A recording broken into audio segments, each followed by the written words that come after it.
Hello mga kalutong bahay, magluto tayo ng balanghoy na may latik or kasaba with latik. Una, balatan natin yung ating kamuting kahoy.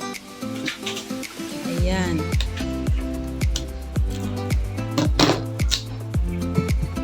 At madali lang yan balatan kasi malambot. Malambot kasi ano daw yung itong kamuting kahoy na to. Labo. Kung sa Bisaya pa, labo. Iwan ko sa Tagalog kung ano yung labo. Ayan, at habang nagbabala tayo, shout out sa aking mga ka-team. Team Stardom Pastilan at Team Golden Heart. Like Bitsa TV, Mami Dory Vlog, Lorlicious, Sing by Heart Official, si Indegang, Ate GM Bicol, Tani Navarra, Jojo the Farmer, si Laylingaw, sino pa ba? Risi Nicole TV. Shout out sa inyo. Sila ang aking mga member or mga ka-team. Sana nagustuhan ninyo itong ating niluto karon na balanghoy na with latik. Alam niyo ba ito, mga kalutong bahay? Makain ba kayo nitong kasaba? Masarap to mga kalutong bahay. Baka hindi kayo kakain ito, subukan niyo kumain. Masarap na masarap to. Pagkatapos natin itong balatan, hugasan natin. Pagkatapos, lagay na natin sa ating kaldero. Ayan. Lapit na tayong matapos magbalat. Shout out Ernesto Gutlay, Boogie Boy Production, at marami pa, marami pa. Hindi ko lang na memorize yung iba. Sa aking mga subscribers, mga friends, ito, tingnan ninyo ang ating lulutuin ngayon na kasaba with latik. Ayan, at hugasan na yan. Lagay na natin sa ating kaldero.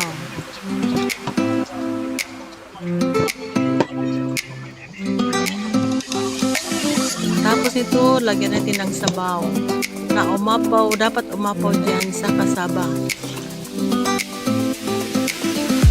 Lagyan natin yan kasi hindi siya umapaw. Kulang pa yan.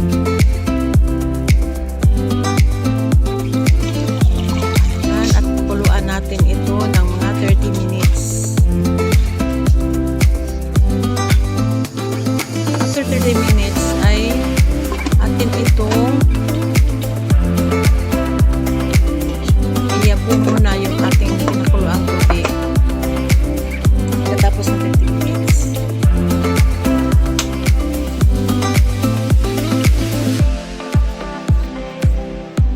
Ayan, niluto na natin yan ha.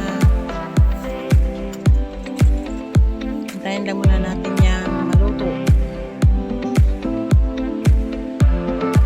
Silip-silipin lang minsan.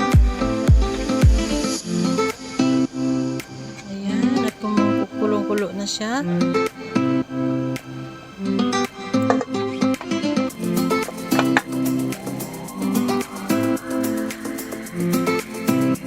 Ayan, at atin nang after 15 minutes, ano na natin yan ang sabaw niya.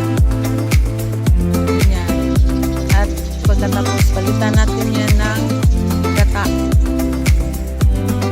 Ayan, muntik nang mahulog. Pakpan natin ang kaldero para mahulog yung ating kasaba.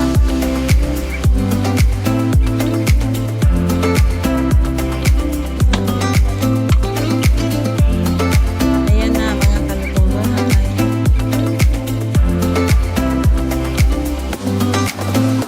Ayan, pagkatapos lagyan na natin yan ng gata.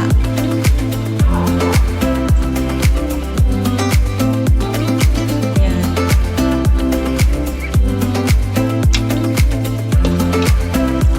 Lagyan na natin ang gata at lagyan natin yan ng 1/4 kilo ng brown sugar.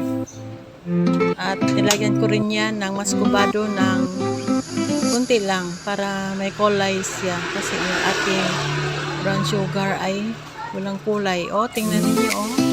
Kaya maglagay tayo dito ng muscovado at i-caramelize na natin. At nilagyan ko rin yan ng konting vanilla essence. 1 teaspoon. Yan, at lutuin natin ulit yan. Ayan, malapit na yung makaramelize. Yan.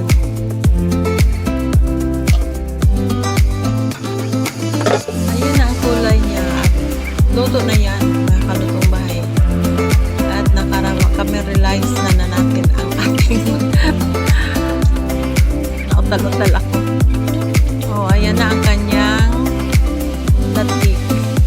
Sana magustuhan ninyo itong ating recipe ngayon mga kalutong bahay na kasaba with latik or kamuting kahoy na may latik. Sana nagustuhan ninyo ito at maraming salamat sa inyong manonood.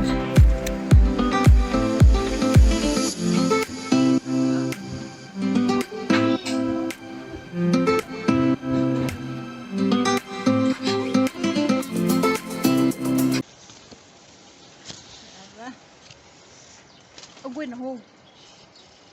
Taas-taas na dahil ni. Wow. Dapat siya. Dagko na.